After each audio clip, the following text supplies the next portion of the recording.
Thank you for having me here. It's an honor to be able to present my data. A lot of the background has already been covered by everyone in the session, so I'm just going to jump straight into the gut microbiota as a potential mechanism for low no-calorie sweeteners and its effect on health, or its beneficial or harmful effect on health, depending on what paper you're reading that day. So here are my disclosures. So as John was mentioning, and a few other speakers, there's multiple hypothesized mechanisms for the effect of low no-calorie sweeteners. Something that's important to note is that these mechanisms have come up because original studies of low no-calorie sweeteners and the cohort studies showed harm. And so these mechanisms come up to kind of explain harm, whereas now with the more robust methods and updated evidence, we don't see that harm anymore. And so these mechanisms could be used as well to discuss benefits, but the first one is uncoupling hypothesis, which John had mentioned. We've done a network meta-analysis on this topic. Neuronal pathways, which doesn't really have much evidence, but this has to do with the sweet preference reward pathways in the brain. Some say that you may become addicted to either sugar or sweeteners. So again, that's been mostly in animal studies. And then the gut microbiota alterations is what I'm here to talk about. So this really came out of a 2014 Nature study by a group, by the Suez group in Israel, where they published, mostly it was an animal study, so it was a mouse study where they assessed multiple sweeteners and found that saccharin had a negative effect in mice. And so they used a very small group of human participants and administered them the maximum daily intake of saccharin for 7 days. There was no control group. It was just a start and end or before and after study. And it was given as capsules. So you didn't have that sweetness perception when consuming the saccharin. And so in their results, they found that responders, a post hoc group of responders, 4 out of 7 people developed a poor glycemic response, and their gut microbiota clustered differently. So at the top left here, I'm showing a beta diversity principal component plot. The one that's labeled day 1 to 4, that's their baseline beta diversity, and then the other one is their end beta diversity, and you can see the responders, the ones that actually are, their gut microbiota is responding to the saccharin, are clustering differently than the non-responders, and you can see that as well in the relative abundance of taxa composition in these stool samples from participants.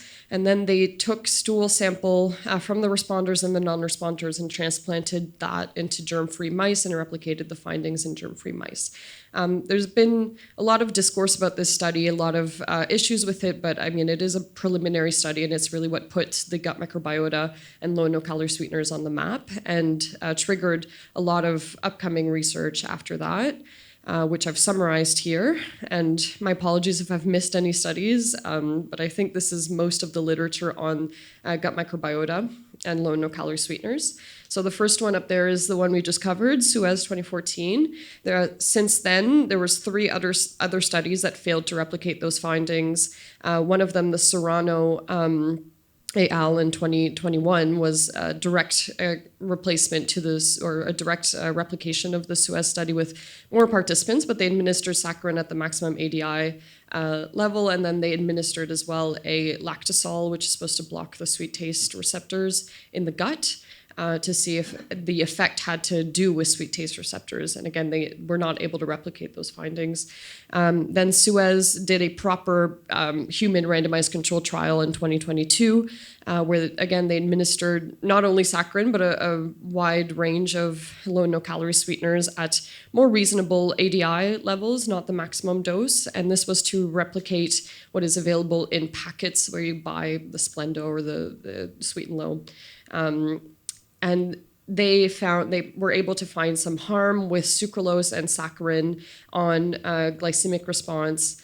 and no effect on other outcomes. However, this study had some methodological limitations as well because they, in their clinical outcomes, they assessed a group by time effect. So they did a proper analysis. In their gut microbiota outcomes, they only assessed the time effect. So before and after, they never compared it to a control group. And then they correlated the group by time effect to the gut microbiota time-only effect and said, oh, look, the gut microbiota is related to these changes in clinical outcomes. So lack of randomization there, or improper analysis of a randomized control trial.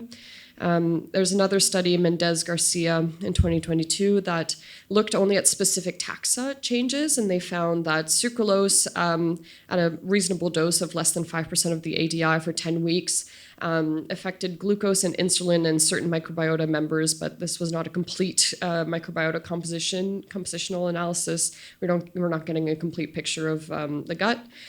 And then there's been quite a few other studies that have been properly analyzed and properly randomized that, again, are not supporting the harmful effects of low and no-calorie sweeteners on the gut microbiota. So really, the harm is coming from these studies with some methodological concerns. And I just put a little tally on the side there on the left, where the studies so far done on the gut microbiota are mostly of sucralose and saccharin and stevia, but very few studies just on aspartame and acesulfame potassium. Aspartame doesn't reach the gut intact. It's broken down really quickly in the small intestine, so maybe that's why there's less studies, but definitely some more opportunities for research there. So this body of evidence really motivated us to design a study that can answer the pragmatic effects of low and no-calorie sweeteners being used as intended replacements to low and no-calorie or sugar-sweetened beverages. As John pointed out, that the beverage field is more relevant to study.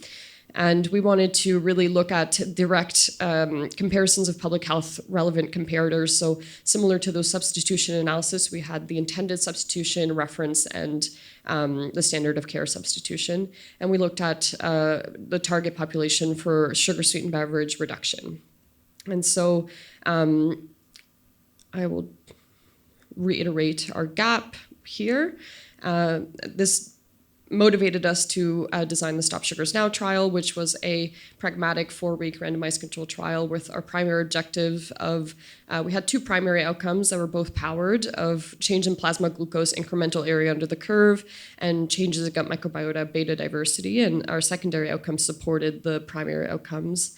This was a CIHR-funded 4-week randomized crossover trial with 3 interventions. The usual sugar-sweetened beverage consumption, so these participants were overweight or obese, consumed sugar-sweetened beverages. We asked them to just maintain or switch their sugar-sweetened beverage for the low and no-calorie sweetened beverages for 4 weeks, or switch it with water. And there was a 4-week washout in between each of these phases. Our trial was registered on clinicaltrials.gov before we started the study. Our participants were overweight or obese based on ethnic-specific criteria, but otherwise healthy, and they consumed one or more sugar-sweetened beverage per day, and these are the Canadian products. So we didn't give them any specially designed beverage. It was just whatever's on the shelf at the grocery store, that's what they got. I kind of covered this a little bit, but we assessed participants at the start and end of each intervention phase, as well as during the run-in and throughout. They did self-reported markers of adherence, as well as we collected urine and stool, the stool for the gut microbiota, but the urine for objective biomarkers of adherence of low and no-calorie sweeteners and sugar intake, which is a strength of our study. Here are the intervention beverages available in Canada and the amount of sweeteners. And in Canada, we call high fructose corn syrup glucose fructose on the label, and so that's why it's labeled like that. But you can see each low and no-calorie sweetened beverage here has an ADI between 3 and 4%, except the Orange Crush at the bottom here has a higher ADI of sucralose, but it's also the only low and no-calorie sweetened beverages with sucralose. And then for our water arm, we offered still or sparkling water.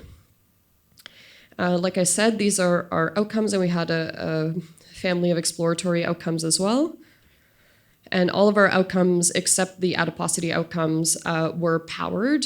All of our primary and secondary outcomes were powered except the adiposity ones. As I mentioned, the adherence was self-reported as well as objective biomarkers of adherence in the urine. And for the stool, we collected whole stool samples. Participants brought them to our clinic from home, and then we immediately froze them, and we analyzed, we sequenced our V3, V4 of the 16S rRNA gene, analyzed with CHIME2. DNA extraction sequencing, we also corrected our relative abundance with total bacterial count to normalize the abundance because there's some issue with compositionality here.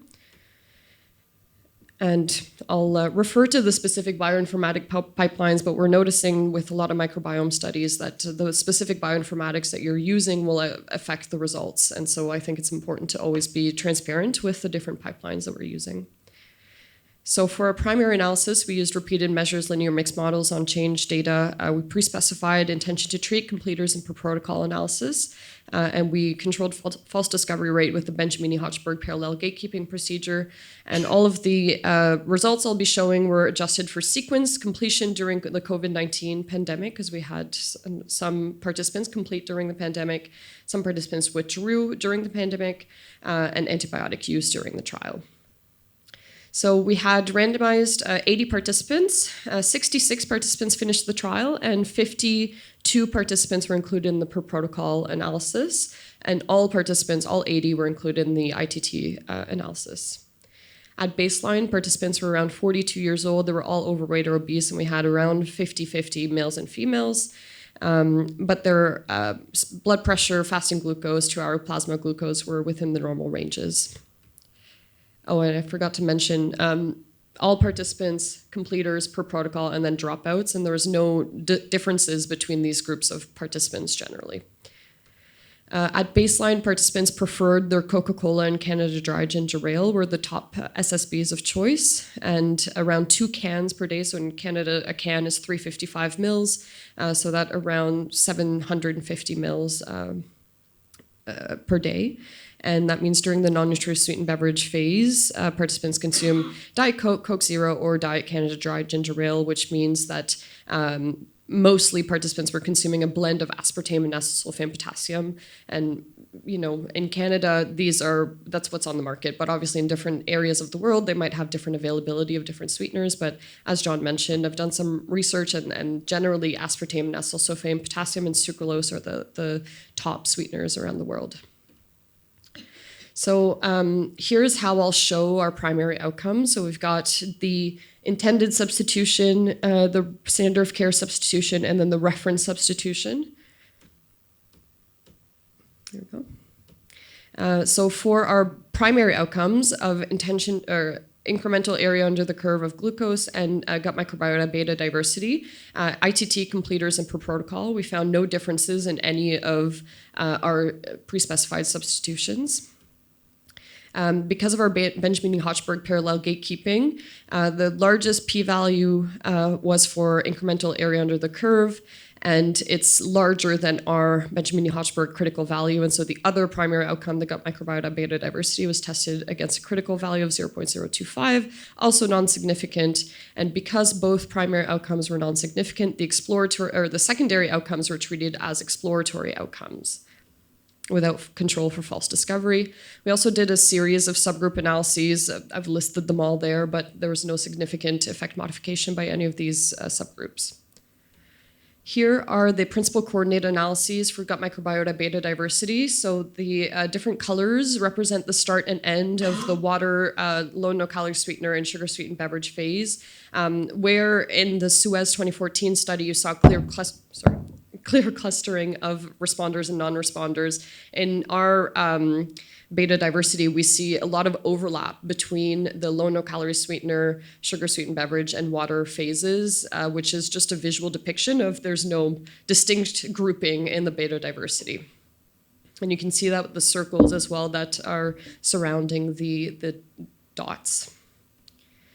For our exploratory outcomes, I have a lot of data. I summarized it in this graph. If you're curious about specific numbers or p-values or anything, we can go through that in the Q&A period. But we found in the intended substitution, so the low no-calorie sweetener for sugar-sweetened beverage, there was a reduction in triglycerides, high-density HDL cholesterol, and waist circumference. When sugar-sweetened beverages are being replaced with water, we saw additional improvements in the Matsuda Insulin Sensitivity Index, diastolic blood pressure, and insulin response. And then there's no differences in either intention to treat, completers, or per protocol analysis for the standard of care substitution. And this aligns with the majority of the literature that has few methodological issues, lack of harm, generally consistent benefits. For our microbiota composition, so here I'm showing, instead of relative abundance, where everything sums up to 100% or to 1, I'm showing absolute or normalized abundance, which is how I was saying we normalized it for total bacterial count. And this really allows us to see if there's any effect on bacterial load of low and no-calorie sweeteners or any of the interventions. Each color is a different phyla here on the right side and genus on the left side. So there's no statistical difference in any of the bacterial abundance of any of the taxa between the groups or over time. And this was assessed using MassLin. It's a pipeline in R. But there was significant differences in bacterial load between the water and sugar-sweetened beverage group and the non-sugar-sweetened beverage for water comparison. And you can see that visually in the graph as well. This is just a slide of hypothesized mechanism. I won't go through it, but some mechanisms for why low and no-calorie sweeteners may affect glucose tolerance. In our study, we did not see those results, and so it kind of puts into question all of these mechanisms put forward through animal studies. It's like, how realistic or how plausible are these, right?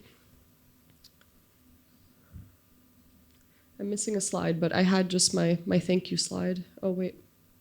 There we go. Thank you for your attention. Oh, there we go. Conclusions. I don't know what just happened. That's weird. I was missing a bunch of slides. Okay. Maybe I'll just go through it quickly. Sorry. Did that. So our dietary intake during the trial, the non-nutritious sweetened beverage for sugar-sweetened beverage consumption or comparison, we saw a reduction in total and free sugar intake that actually achieved the less than 10% of the WHO, an increase in total fat and protein percentage. And this isn't necessarily compensation, it's just because the total energy went down. And so by nature, something has to give, right? The similar results in the water group, and then in the non-nutritious sweetened beverage for water comparison, there's a reduction in caffeine in the water group, as well as an increase in sugars from food and fiber in the water group. Adherence, self-reported, and objective biomarkers was really good throughout the trial. Participants generally did what they were supposed to do. We had no serious adverse events, there were some adverse events, but they're not different between the groups. And similarly with symptoms, we had some people experiencing different symptoms, but they're not different over time or between groups. And then we were kind of wondering, like, why didn't we see changes in the microbiota, especially since there's been this controversy, and in the public it's out as a important thing that people care about. And again, I'd like to put forward the questionable biological plausibility of low and no-calorie sweeteners impacting the microbiota. Most sweeteners don't even reach the colon in a meaningful amount, and so it really makes you just question, where is this coming from? There might be that sugar-sweetened beverages may not have an impact on the gut microbiota themselves, especially because high fructose corn syrup or sucrose gets broken down in the small intestine and absorbed really quickly. And so maybe what we're seeing with lower diversity with high sugar-sweetened beverage intake may be related more so to behavior clustering, where people are just having a generally unhealthy diet, and sugar-sweetened beverages are being the scapegoat for that. And other dietary other dietary components may be more impactful. So fiber, probiotics, prebiotics, those you can actually see the changes, whereas something like a sugar-sweetened beverage where you're having 2 cans per day may not impact the gut microbiota, especially low and no-calorie sweetened beverages, which have such small amounts of sweeteners. And then on top of that, only like 5% of it will reach your colon. You know, there might just be more things that affect the gut microbiota. Maybe sweeteners aren't our major problem here.